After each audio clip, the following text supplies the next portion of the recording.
Namaste and good evening. I basically would like to consider myself as an apolitical person. But then long ago when I was in college, and I still distinctly remember my political science teacher saying that, if you live in a state, one can be away from politics, but politics, however, will not remain far away from you. And over the years, my experience have taught me exactly the same.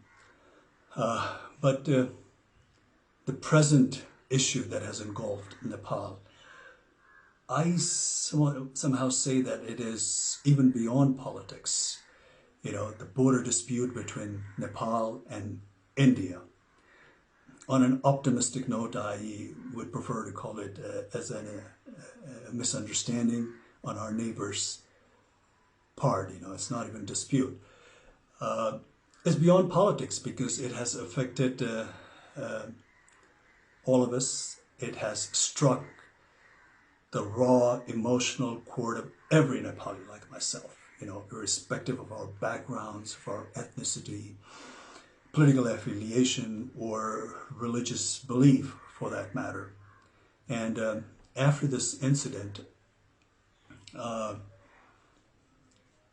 most Nepali feel that their pride has been scarred heavily, and the very foundation of being a citizen of an independent, sovereign nation has been, heavily shaken.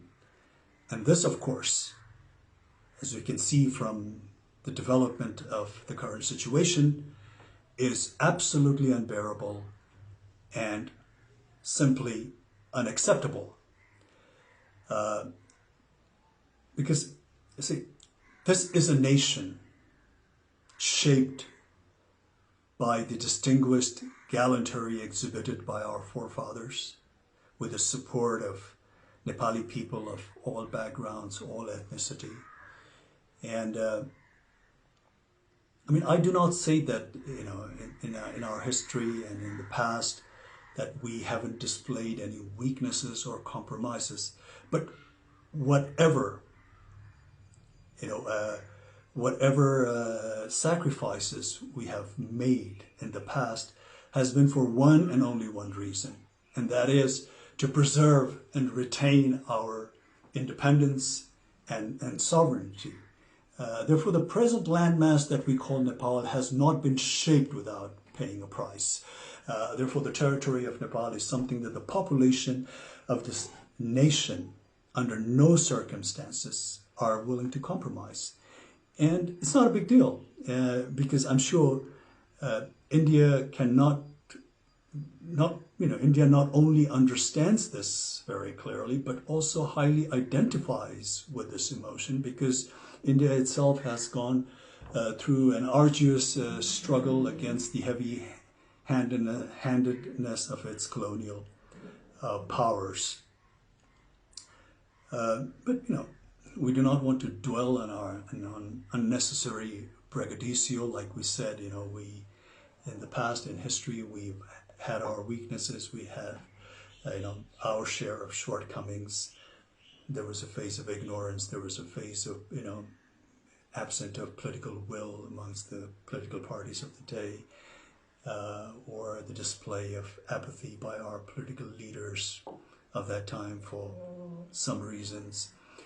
And, the more than sporadic political and social turmoil over the years that took place in this nation, of course, has not been of any help. And also not to forget, the friendly cooperation that we have extended to our neighbors, taken undue advantage of. But then again, now the time has, of course, evolved, the time has changed, and the population of Nepal, especially the youth, is of course not that of 1816 or 1857 or 1923, or for that matter, not even 1950 or 1962. The way the current scenario that has developed, clearly establishes that the population of this country are not going to accept any form of injustices lying down. Therefore, this time around, it's not even enough to appease the incumbent government alone, because this issue has been so passionately embraced also by the people of Nepal, that unless they think that they have been dealt justly and fairly, I, sadly and regretfully have this intuition that this bone of contention between the two countries is going to persist. And this sort of, a deadlock between two neighboring nations who for such a long time in history have shared common values, common culture, tradition, religious belief to a large extent, is going to affect not only the two nations concerned, but also going to hamper the progress and rob the much needed peace in this region. Therefore, in recent news, when I hear that, when India cries wolf vehemently, denouncing China, not showing respect to the sovereignty of India, and proclaims how China does not care for India's national or territorial integrity, it just seems like a case of pot calling the kettle black. And and India, for no doubt, India today is being a powerful country, not only of this region, but also a force that is to be recognized and respected globally, needs to project or show some kind of magnanimity befitting the stature of such a nation, especially when it comes to its friendly neighbors. But Nepal basically only wants fair deal based on fact and statistics. It is only demanding to have what truly belongs to her, not more, not less. Nepali people will always want cordial, lasting relations with India. Whenever Indian government had extended some warmth of friendship, Nepali people have always reciprocated with open heart. I recalled the very first visit of Honorable Prime Minister of India, Mr. Modi, to Nepal as a Prime Minister. And the warmth and the fraternal affections and the goodwill was so infectious that Modi ji stepped out of his motorcade and went amongst the elated bystanders, to the bewilderment of 3 or 5 layers of security that was provided to him. The crowd not only spontaneously cheered and showered him with all kinds of praise, but treated him like a rock star. And to be honest, to be frank, I have yet to see that kind of reception meted out to our own leaders so spontaneously and voluntarily by the crowd of Nepal. But then again, unfortunately, the exhilaration met with an untimely death when Prime Minister Modi's government imposed trade blockade during the aftermath of 2015 devastating earthquake. This has left a deep wound, at least to this generation of Nepali people. Therefore, time and again, this untimely blockades and with lopsided treaties and agreements and unresolved border disputes and not to mention taking advantage of the weakness of our political leaders, has a repercussion of which, befalls this nation and its people. Therefore, the current step that India has taken vis-a-vis Limpiadhura and Lipu Lake has in some way come as the last straw on the camel's back. It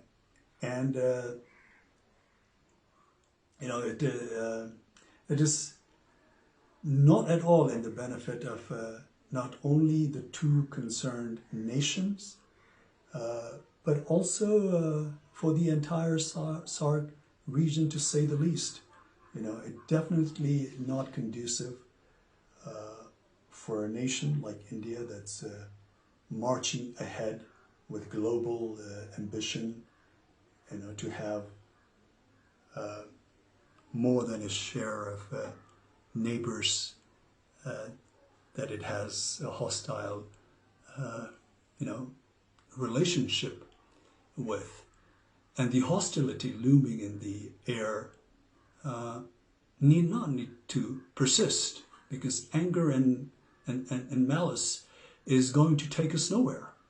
The consequence, of course, is going to be far more damaging for both the countries.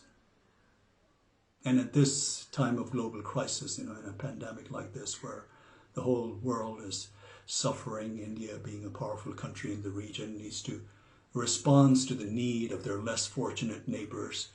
And this kind of action will only raise the level of India in the international arena to the next level.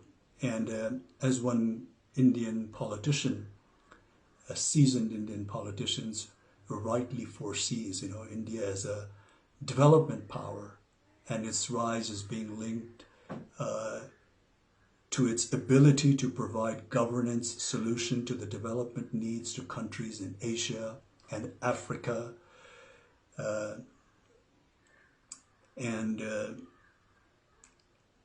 Also, just recently I was fortunate enough to hear the Prime Minister of India, Mr. Modi's address to his nation.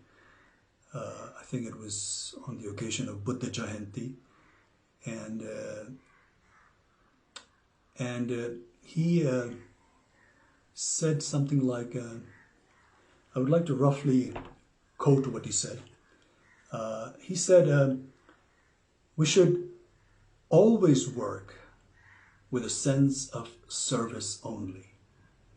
When there is compassion, sympathy, then these feelings make us so strong that one can overcome the biggest challenge.